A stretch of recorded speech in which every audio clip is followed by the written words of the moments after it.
Hey, family, and welcome back to another episode of It's Negotiable. I am your co-host, Ernestine Morrison. And I am Amber Ty. And on this podcast, we discuss all things non-negotiable and negotiable, setting boundaries with people, places, and things that do not serve God's purpose for our life, but because of our obedience, because of life, because of circumstances, we understand that sometimes actually it's negotiable. Amber Ty. Girl. First of all, it's giving Destiny's Child Survivor. Yes. It's giving green. I'm a survivor. Hey, okay, vocals. All right, vocals. Okay. Do you guys notice that every episode we wear matching outfits? Have you guys caught on to the drift here, to the vibe? So we call each other in the morning or the night before and we're like, okay, what are we going to bring? Right. We're going to bring pink. We're going to be green. It's called alignment. But also, let me pick a bone with Amber real quick because she is colorblind, I feel like. I'd be telling her what color to bring, and I'd be like, Amber, that is not green. She'd be like, oh, no, it is. It's moss. Or I'll be like, bring neon green. She'll bring I said neon, Amber. Ma'am, what? No, today we're perfect. On point. No, today we're perfect, but some days your color be a little off. Oh, also, let us know in the comments if you think maroon is an earth tone. Oh. Because we had a whole debacle one time. I said bring earth tone colors, and I said something about maroon. Everybody was like, maroon's not an earth tone. I said, yes, it is. Maroon is an earth tone, right? Let us know in the comments if you think maroon is an earth tone. It's giving it all. It's giving its earth tone. Maroon is kind of like purplish, reddish. Yeah. It's the color of dirt. No, dirt's going to be a little bit more rust, like orangey, brown. There's maroon dirt. What about our crew back there? Is maroon an earth color to y'all? Maroon an earth tone, guys? Look it up. Somebody Google it. But anyway, this has been an amazing week. Mm-hmm. So I don't know when this is going to drop, but we had a phenomenal week on set this week. We shot some really big scenes in the Country Wayne world. As you know, we're both in the Country Wayne skits. Amber is one of the lead characters over there. And we shot a really big scene that we can't disclose to the audience yet, but just know that something amazing is coming to the Country Wayne skits. Dun, dun, dun. Dun, dun, dun. But yeah, we shot for 3-4 days this week. 2-3 in the morning. I'm exhausted. Yeah. It's giving tired. Like 2-3 in the morning. Yes. But it was so cool. Yes. Yeah. And shout out to Country Wayne's special is out, like being number one. Oh my gosh. Netflix number one the next day. They did not think he would even make the top 10. Who's they? Because they're crazy. Netflix or somebody. Wow. Yeah, they didn't think he would make top 10. That is insane. Child, he was number one. Yes. The next day. And I was just happy to be a part of the team. Praise the Lord. Yeah. Yes. Well, shout out to Wayne doing some phenomenal things. Shout out Wayne. In the skits and in the Netflix world. Speaking of different worlds and alternate realities and alternate perceptions, I want to talk about something today. I want to talk about social media. Mm-hmm. And I want to talk about the difference between social media and reality. Oh, Lord. And where the lines are crossed, where they blur, and where they're synonymous. Yeah. Because I said to a friend, one of my friends from high school, shout out to Alicia. Alicia one time was like, we were talking about something like my famous friends or influential friends or whatever. I can't remember the specific conversation. Mm-hmm. But she was like, do you ever get tired? I said, tired of what? She said, do you ever just want to come back down to reality? And I said, I had to think about it for a second. And I was like, well, this is my reality. The reality is I have famous friends. The reality is I have friends who are quote unquote influencers. That it is my reality. Right. And I recognize that's not everyone's reality. Yeah. But especially you and I both, we have famous friends. We're on TV. We do things that maybe the average person wouldn't do. Yeah. And it's like, how do you define or separate social media, reality, and what's truth? Yeah. Or do they all kind of intermingle somewhere? Well, I'm actually in a different box with that because a lot of people, I think, look at influencers and social media people and they look at their content and they feel like that's their real life, right? Like, oh, they're so beautiful. They're perfect nose, perfect cheeks. Yeah. Little do they know there's a perfect Photoshop. All those filters. Right. Yeah. But for me, being in the Country Wayne world, I'm like, I don't want you to think this is my reality because people do. They think that my storyline and all that stuff is... So explain to the people who don't know. Okay, so Country Wayne, we have, it's now become a soap opera where it's skits that's an ongoing story that plays on Facebook and YouTube. And I think because they're on these social media platforms and not like your normal movie or sitcom on Netflix or something like that, it looks very real. Yeah. And you have very real time that you can comment on a skit or a post that you see right away. So I get a lot of people thinking that the other thing is we use our real names. Yeah. So I get a lot. And you use your last names too. I realized that the other day. I don't use my last name. Well, some of you do. Some people do. Anthony Dalton uses his last name. Yes. So it's the fact that y'all use your whole name, and I'm like, why do Yeah. even in like Martin or Right. or Fresh Prince, they use the real first name, but they change the last name. So I'm Right. like, y'all use your whole. Well, that started off because, from what I understand, originally when the skits were starting, they were on Instagram. And Wayne wanted it to be so that you could have exposure and people could easily follow you. Yeah. So for that, It served its purpose. It served its purpose. Yeah. So my following grew and everything because it was easy for them to follow me. Now people who are coming onto the team, it's hard to find them because we don't post on Facebook your personal. Yeah. It's just too much to put in the caption. Yeah. So I was kind of blessed to be grandfathered in, but it's like a catch-22 because people are like, in the story, I am engaged to Anthony Dalton, who in real life is married, but in the skit world, he's my fiance, and I'm cheating with Wayne. Y'all, I get so many hate messages and people coming for me. People just really thinking this is a real thing. Yes, they really. Now, some people they love, it's entertainment and they love to talk about me. And I love it because for me, it's a compliment to my acting skills, right? But it's the people who are like, you could tell those who just are having a good time versus those who really think, I'm like, y'all need to stop. But that's social media. Yeah. That's why people will get depressed because they see somebody else living their best life and you feel like you aren't because you're watching the best version of someone. And it's not even necessarily the best version. You are watching the best depiction in that moment they want that somebody wanted you to see. And I think that's where like everyone is just in their head and has anxiety and depression and a spirit of comparison because you're watching the best thing that somebody wanted to put out. Exactly. And then it's filtered and it's photoshopped and it's the best of the best and it's the right lighting. Right. And I even found myself like, I'm the type of person, I won't post pictures or videos on my page unless they're well lit or crisp. And if they're a little bit blurry, I'm like, oh no, that's too blurry. Yeah. But that's different though. Yeah. I mean, that's the producer in me. Like I want my page to I'm a content creator, I'm a producer, I'm an actress. I want my page to represent my art. But I do find myself finding the right filter sometimes for my stories. Yeah. And then like sometimes when you want to post a picture without a filter, you're like, oh no, let me get my filter back. Yeah. And it's like, when do we ever just say I'm enough? This is not reality. It's not even that I'm enough because I'm a very confident person. Yeah. But it's like it just looks so pretty. Yeah, that's true. We've all fallen into this world of pretty. Yeah. It just looks so pretty. And mind you, both of us are pretty, naturally. Let's be clear. But it's just that you want your social media page sometimes to be this pretty little package with a pretty little pink bow and a little bit of pink sparkles. Yeah. And it's like, when do we just say, you know what? Forget the filter, forget the sprinkle, forget the packaging, forget the bow. Right. And that's why like lately I do a lot of lives. I do a lot of lives, no makeup. Me too. No filter. Yeah. Just live. We're going live. That's it. This is me live. Yeah. In motion. Yeah. And I was looking up, there's 2.35 billion users on Instagram. There's 8 billion people in the world, and there's 2.35 billion users on Instagram alone, not including just Facebook and all the Twitter, Threads, and all Snapchat, all the other platforms. But Instagram alone, which is what you and I are mostly on, it's like 2.3 billion people who are putting their best foot forward. That's crazy.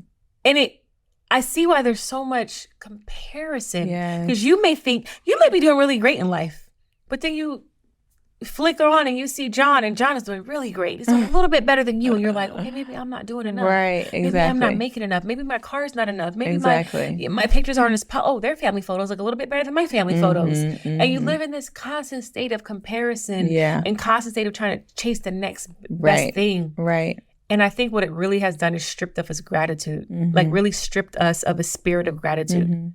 Yeah. Yeah. I make it my business, especially on Facebook, to do my lives. I'll start off with no makeup. And and maybe I'm getting dressed on Facebook and they can see me put the makeup on because I want people to see I ain't wake up like this. Yeah. But like you said, I feel like I am naturally pretty, but I didn't wake up glammed. Yeah. And I want people to see that. And especially little girls. I think the saddest part about this social media and the facade that people put on is our children. Yeah. Nobody is thinking about how these children have to come up and, you know, feel like they have to look like what they see on Instagram.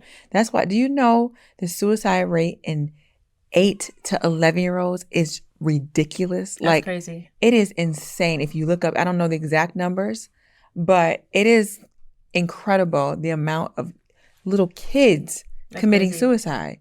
Like consciously making a conscious decision to take their life at 8. Yes. That's at 8, wild. 9, 10 years old. It is wild. Insane. Yeah. Because they are looking at social media. They're looking at this false perception of reality, looking at a facade. It's like we're in a studio right now, and we have 3 different sets in here, and I'm looking at the set in front of us and the set to the left of me. It's a facade. Right. That brick wall right there is a facade. Yeah. It's not real. Exactly. And that's what we're looking at daily on social media. Something that's not real. Right. So you're really comparing yourself to something that's not even real in real life. Exactly. You're comparing yourself to a fake made up thing, a facade. Yep. That is literally insanity. I mean, how many people have you seen in person? Like, oh, you don't look like that. You don't look like you. Like, are you the same person? Because all you see is filters. Yeah. And not even just the look from, like, the perspective from a look or glamour or lighting. Oh, yeah. Just your life. Made up lives, made up narratives. Like, we talk about this all the time in some of our other episodes. Just like, I'm really big on having a body of work, a real body of work. Yeah. So, like, sometimes you meet actors like, yeah, I'm an actor. I'm like, oh, yeah, what have you been in? What have you done? Oh, well, I'm trying to act. Oh, okay. You're an aspiring actor, or you're trying to Which is nothing wrong with that. There's nothing wrong with that either, for sure. But like, people position themselves on social media like they've done all these things, or they have all these things, or they, you know what I mean? Yeah. And it's fake. Yeah. It's a facade. I mean, it's one of the reasons too, I was so excited to be a part of this podcast, and it challenges me to be vulnerable and to be open and transparent about my life. I ain't got it all together. I might look like it from the outside. Yeah. You know what I mean? Look like it. Right. Or you might think, oh, she's on the Country Wayne skit. She's whatever. But no, I struggle like everybody else. You know, I have emotional struggles. I have, I've not anymore, but I had financial struggles, you know, things. But I also had to learn how to change the way I speak. Yeah. And then my life starts to align with how I'm speaking. Yeah. But I just felt like being a part of this podcast, it was definitely a challenge for me to be able to be me. Yeah. And show people who I really am. Yeah. You know, and have your opinions out there and not. Ooh, and that's hard too. And not be afraid to be judged on your opinion. Yep. But I also think that being on the Country Wayne skits prepared me for what God has for me in the future. Because now hearing people speak negatively about me doesn't affect me like it used to. Yeah.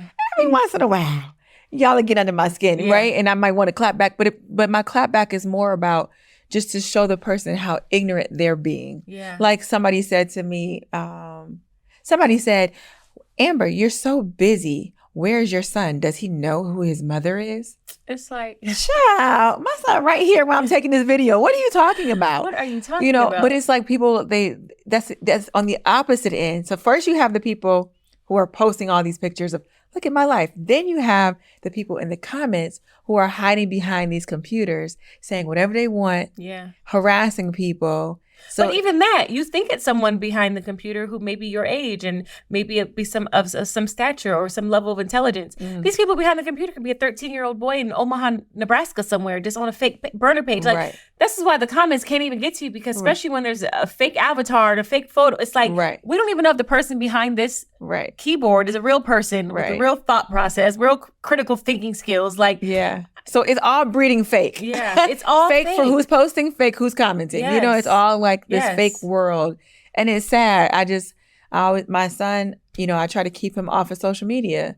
You know, I every once in a while I'll post something about him, or I might do a live with him, but I usually end up taking it down because I don't want him out there. Yeah, it's like I show people, hey, I'm Amber Ty in real life. I'm a mom. I'm a God-fearing woman. I go to church, but I don't like to show him too much because I don't want people commenting on my child who didn't ask to be in this world, who didn't ask to be on this social media. Yeah. And I think that it could be just a cruel place. It could be a really cruel place. No, it could for sure sometimes. be a cruel place. And I think what I don't know if it was Drake's song or one of the songs like Twitter fingers, like people have Twitter fingers. Mm-hmm. I'm noticing it more and more. I'm like, oh, you have how sometimes when people drink they call it liquid courage. Now it's keyboard courage. Because I know some of the stuff that you're saying behind this keyboard you would never say to my face. Right. But you've got this courage from this keyboard and this screen that you're behind, this fake facade that you're behind. But I know for a fact you wouldn't say it to my face. Look, I'm gonna be ghetto and call it keyboard balls. You got some keyboard balls. Yeah. You would not come up to my face and say that. Yeah. People slander people and then they say whatever they want to say. They talk about people's kids, talk about people, and then it's just like. When we talk about reality versus social media, people just don't even have any code of ethics anymore, any boundaries. Like some stuff you just don't do. Like I was talking about on another show that I do, we were talking about the movie Godfather. In the movie Godfather, they set certain principles, like certain stuff you don't. Grandmas and babies and wives is off limits. Right. Now it's like they'll talk about your mama, your grandmama, your step grandmama, your kid. It's like there's no code of ethics. Like this keyboard courage has encouraged anyone to say anything about anything. About anything. You will say anything about anything. There's no boundaries. There's no code of ethics. There's no like, oh, we don't cross this line right here. There's a line in the sand right here and we don't cross it. Yeah. People just don't have principle anymore. They don't stand on principle. It's principality. Right. People don't stand on principles because of this keyboard courage. And they think that whatever they've made up in their head in this social media world is a real reality. And it's not. It's not. People have made up jobs. They've made up careers. Like there's people on Instagram and social media right now faking like they have these big brands and they've built companies and they have there's this facade that there's somebody. Ain't everybody somebody. Yeah. But there's this facade that there is just this grand body of work behind me. There's this grand thing behind me. And it's just like the receipts don't check out. Right. They don't. Yeah. This is, I don't know. I'm trying to navigate myself being new to this whole, 2 years ago, I had 2,000 followers. That's great. 2 years ago, you had 2,000 followers. Not even 2 years, a year and a half. That's crazy. A year and a half. And now between, Instagram and Facebook, it's like almost 200,000. Yeah. So it's very strange to have everybody having an opinion about your life. Yeah. So I really try to do my best to show all sides of me because I'm like, I'm not just this perfect cookie cutter Instagram model, actor, or whatever. Yeah. I'm not always the most articulate person. I be stumbling on here sometimes with my words, And at first, I remember the first episode, I said something. And that's okay. It's okay if you stumble. It's okay if you're not what people think you are via social media because I'm a real person. Real flaws. Exactly. I remember one of our first episodes, I said, waverable. Waverable. Wait, is that what I said? Or wavering? You said waverable. Unwaverable. I said unwavering. Child, and I was so embarrassed. And I was like, Ernestine, we got to cut it. But then I was like, nobody even said anything about it. Yeah. And also I was like, no, let's leave it because that's what we do as humans. We don't always say it right. I was nervous. I'm thinking like we had a big guest on that time. Yeah. It made me a little nervous. I'm not even hearing what I'm saying until later. But it was kind of cool to just leave it because it's like, no, I'm human. Yeah. I'm not ignorant because I messed up a word. I'm human. Yeah. And I think we have to stop trying to be so perfect. And what's the most beautiful part about all you just said, something that stuck out to me. You just said, everybody. I can't take everybody saying something. You just said 200,000 people follow you. That's that ain't everybody. There's 8 billion people in the world. And sometimes you get so fixated in your head about what 200,000 people, and really it's not even 200,000 because only really 8% of your followers actually engage with your page. Right. So you're talking about less than 800, I don't know the math on that, but you're talking about a fraction of your followers talking about you compared to 8 billion people in the world. Exactly. So that's why it actually helps me makes me understand you a little bit more when you get so frazzled about the comments because I'm like, why does she get so frazzled about these comments sometimes? And it makes sense. You just had 2,000 followers a year and a half ago. So you're not used to this influx of opinions.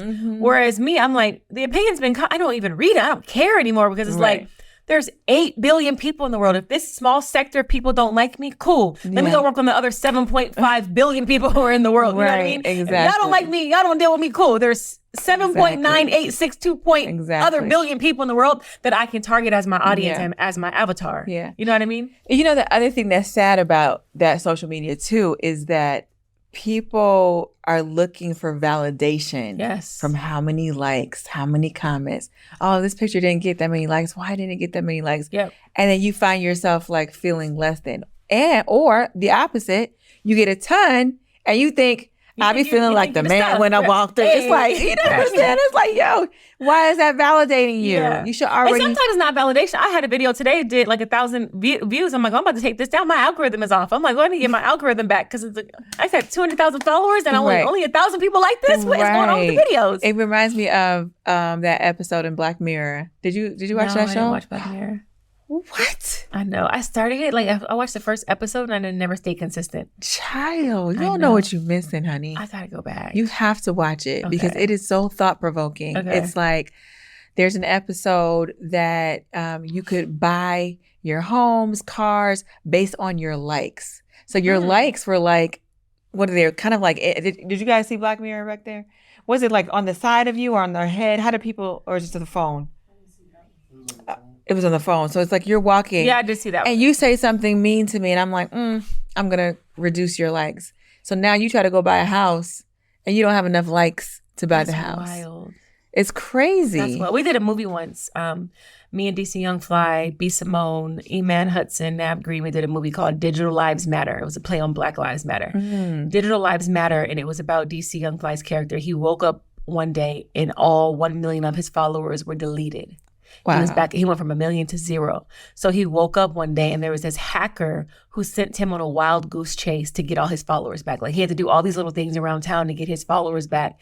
And it's almost like that's what we're doing now. We live in this rat race, an obstacle course of getting attention, getting followers, getting engagement, getting people to buy into our brands, our products, our likeness. Yeah. And it's like we're rats. We're gerbils. We're constantly on the spinning wheel, trying to feed more into this self-validation thing that we've created. And I think like, I was reading this article on Forbes by Sherry Turkle, and it was basically talking about how social media and the internet has kind of dehumanized us. Yes. Like we're desensitized to real human feelings and real human-like things. And I'm like, at this point, are we desensitized or have we completely just morphed into something else? Like, what our parents was doing back in the day, or you know what we were doing back in the day growing up, like that's just not a thing anymore. Like when I grew up, I played outside.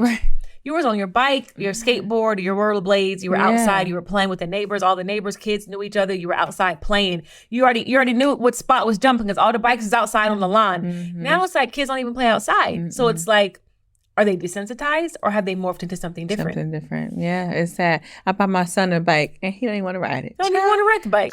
I'll take you right back to Target. Listen, girl, no, that was a trick. I spent some good money on that bike. Okay, I'm like, you gonna ride this bike? Yeah. But yeah, it's interesting. It's a little scary. I think. Yeah. You know, I've always thought about having another child, but I'm like, so I want to raise another kid. Bring a child into this world. It's chaos. Yeah, you know? But it's pros and cons to social media. It's pros and cons to the internet and technology. Like technology has done an amazing thing for the culture, for society, for our generations. Like we're so advanced when it comes to banking and apps and just everything. Yeah. Now there's AI, which I don't even fully understand yet, but like you can do things that humans historically could only do, and now like robots can do them. Right. So that part is cool. But what I do think hinders us is like social skills, people skills, knowing how to craft a conversation, knowing how to talk and interact with humans in real life. Right. I know a lot of people, like I'm a talker.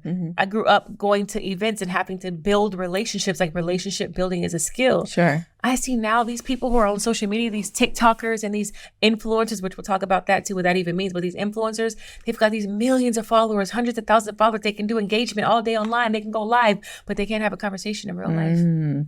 I had a young queen. She's super big on YouTube. She comes to Greenlit. She's popping on YouTube. I'm like, oh my God, I love her stuff. I brought her to Greenlit and she was like, I have social anxiety. Which is a real thing. Yeah. And I felt bad for her because I'm thinking like, oh, she's going to come in here. She's going to kill it. She's going to own the room. She's going to talk to everybody. And she was like froze up a bit. Like, I have social anxiety. I don't know how to talk to these people. And I'm like, wow, social media is, again, it's a facade. You would think someone with all these followers and likeness and engagement would know how to work a room. Right. But working a room is still a very human thing that many of us don't have to do anymore, because all we have to do is work the phone. Yeah. That is wild. That is wild. Yeah. And it's an addiction. I find myself first thing in the morning. Yep.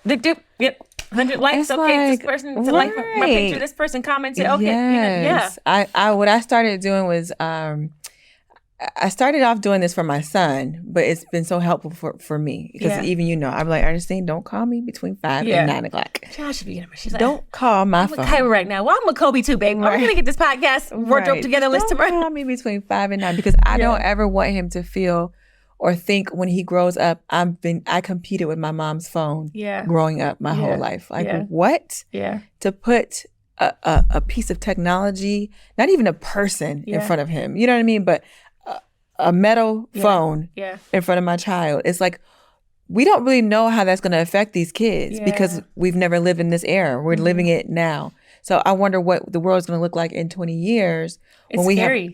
We have all these children competing with a cell phone for their parents' attention. Yeah. So for me, I am like, okay, between the hours of 5 and 9, I'm not available unless it's an emergency or if it's something real quick.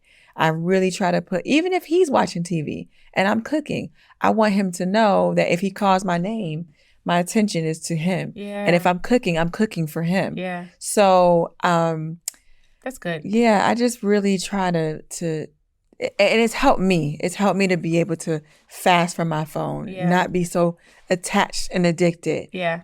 Go to the restroom without the phone in my hand. Yeah. Because I sometimes have to go to the bathroom. I'll mess around, damn near go myself because I'm trying to find my phone. I make sure I have my phone. I'm on the top. You know what I mean? Right. It's terrible. But what I started doing lately, this week I fasted.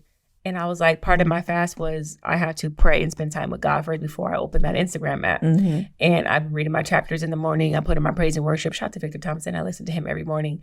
And it honestly set my tone in the morning. It's like, you're so quick to rush into what the world has going on, rush into the world. Yes. And it's like, you don't even center yourself or ground yourself or get right with God before you rush into the world. Right. And you need to get right with God first in the morning in order for you to have the armor on for you to go out into the world and deal with the world. So it's like, not only is it just like tension span and time, it's like, no, put on the armor, get the armor, get the armor, put the whole armor of God on you first before you walk out into that world, because you're going to have to fight.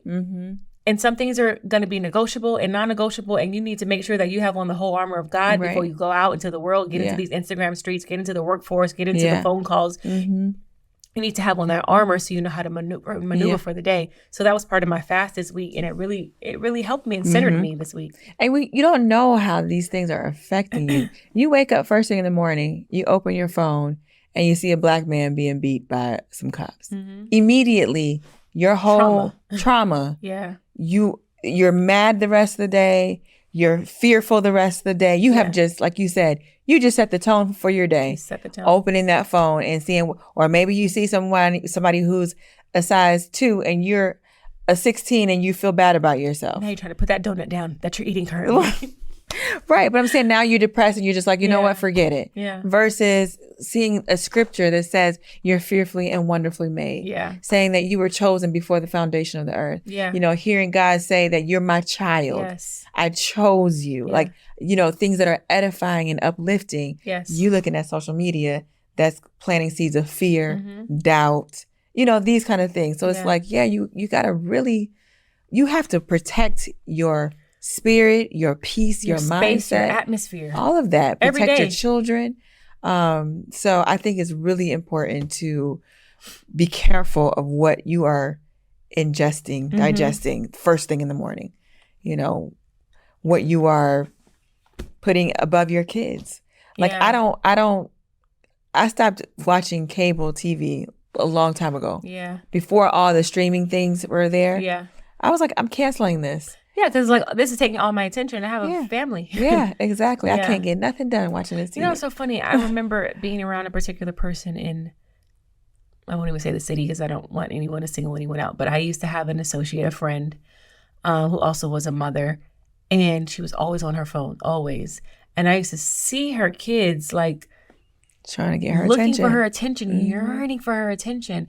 And now that I'm older, it makes so much sense. Like, yo, there is an alternate reality on this phone. Yes, there is stuff that's going on in the world. There's stuff that's going on blogs. And yes, sometimes you may want to be inclined to know what's going on in that world. Yeah. But the most important world is a world that's happening right here with your being and yourself and your real atmosphere, your real child, your real husband, your real wife, your real friend. That world has to be sowed, invested, and nurtured into. Yeah. Because this world, you're a part of it, but you're not a part of it. Right. This world doesn't affect you. Yeah. This world doesn't pay you. This world doesn't sow into you, invest in you. Invest into the world that's investing in you, which is your friends, your family, your child, your spouse, your household. Exactly. Yeah. Yeah. Yeah, man. And just speaking of that spiritual fortitude, I read a scripture this week in my fasting.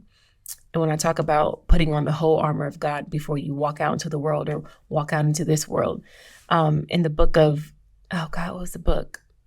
It's a scripture that says, the Lord himself will fight for you. All you have to do is be still.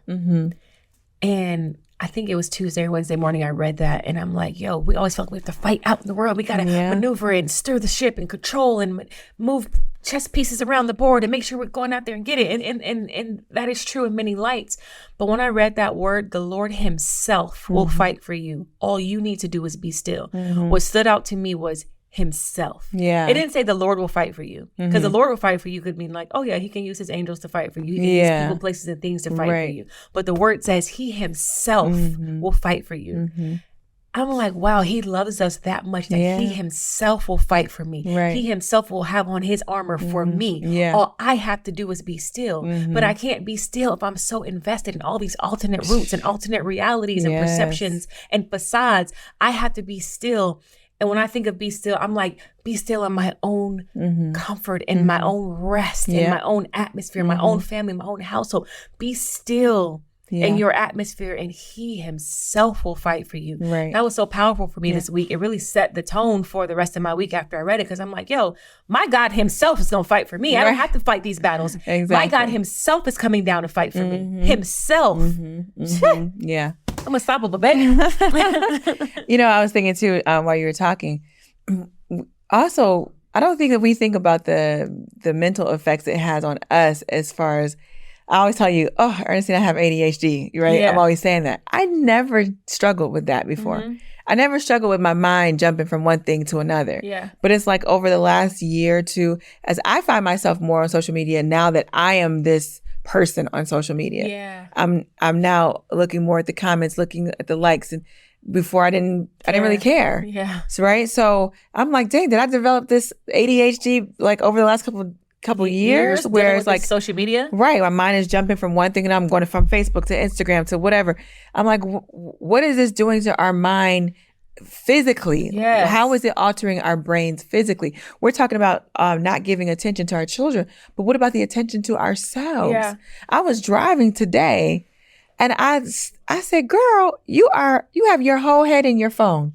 Oh, like, no. I was like, what are you doing? Yeah. You know, I literally Forgot she was driving. Forgot I was driving. Over here. Child. And I realized how long we all have this, I can do it. I can text while driving. I can do it. I said, nothing's going to happen. We all think we're so great at it. But how many? I for sure think I'm great at it. Sometimes I'd be like, how many cars do you see like this? Swerving. And you get next to them, they down on their phone. Man, I was on the freeway yesterday after we were shooting skits.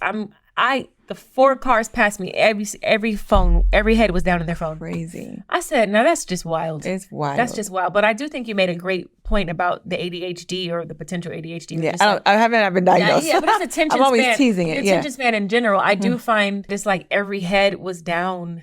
Every 4 cars passed me and every head was just down on their phone. Right. And I was like, am I that bad? But yeah, I think what you said in general just how social media plays a lot into our attention span. Because I'm an avid reader. I love to read books.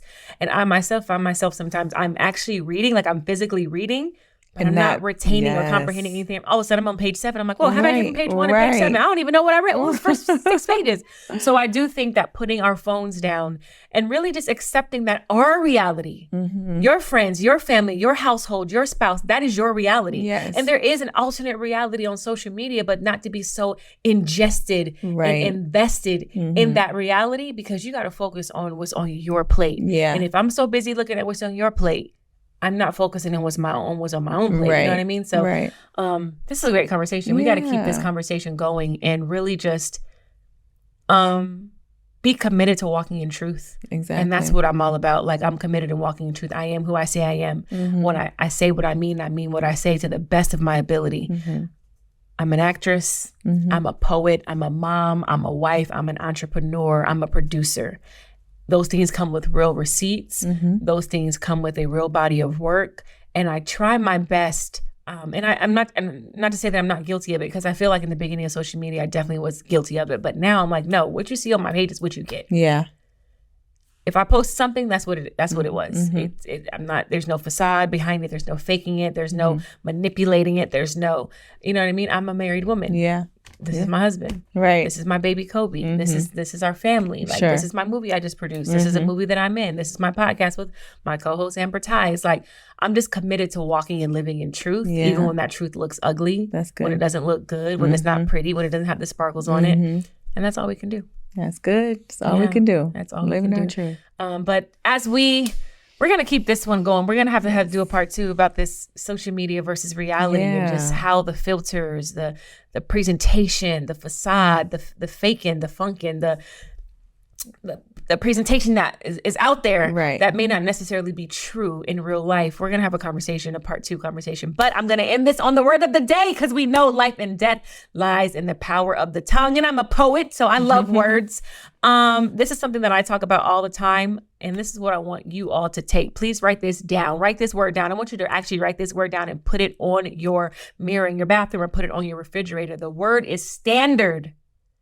When you talk about non-negotiables and negotiables, you still have to have a standard for your life. And a standard is a unit in which you measure a norm for you. So what is your norm? How do you measure your norm? Is your norm down here, or is your norm up here? Sometimes people say you reach too high. Well, no, if my standard is that high, then that's not actually too high. It's the standard. It's the normal. It's what's normal for me. Exactly. So make sure that you set your standards very clear in life when it comes to relationships, dating, friends, business, family. Your standard for you, what you accept and won't accept. Do you accept crumbs, or do you want the whole bread loaf? I want the whole loaf. Don't even slice mine down the middle. I want the whole loaf. Set a standard and a measurable, something that you can see by measure on what is your norm for your life. Set a standard for it. Don't falter, don't waver on it. It is what it is. But sometimes that standard may be negotiable depending on your obedience to God and what God is calling you to do. So make sure that your standard is first and foremost in alignment with God's calling over your life. Yes. Word of the day is standard. This episode is brought to you by Black Tie Body Butters and the Legacy Center. Black Tie Body Butters is my handcrafted luxury body butter that will leave your skin feeling fresh, smooth, and smelling great. I wear Black Tie Body Butters every single day, so I kid you not. Please make sure you go to her website, which is blacktiboutique.com, and get the body butters, because I wear it every day. This episode is also sponsored by the Legacy Center. Shout out to the Legacy Center. Listen, if you are in Atlanta, the greater Atlanta area, East Point, anywhere in the vicinity, the Legacy Center is an event space. You can host your event here. You can shoot your podcast here. You can have your baby shower, bar mitzvah, conference, whatever it is that you want to have right here at the Legacy Center. It is a 30,000 square foot building, event space, production space. We have a psych wall. We have a 20,000 square foot studio where you can glam it out and make it whatever you want it to. If you want to have a gala, if you want to have a ball, if you want to have a conference, you can do it right here at the Legacy Center. Go to legacycenter.com and book your next event. Thank you for joining us on this week's episode of It's Negotiable. We will see you again next week. Stay tuned. If you are not, make sure you are subscribed. Click that subscribe button up top. Yes. Like, share, tell your mama to tell her mama to tell her mama, tell a friend to tell a friend to tell a friend that It's Negotiable is your favorite podcast. We'll see you next week. Peace.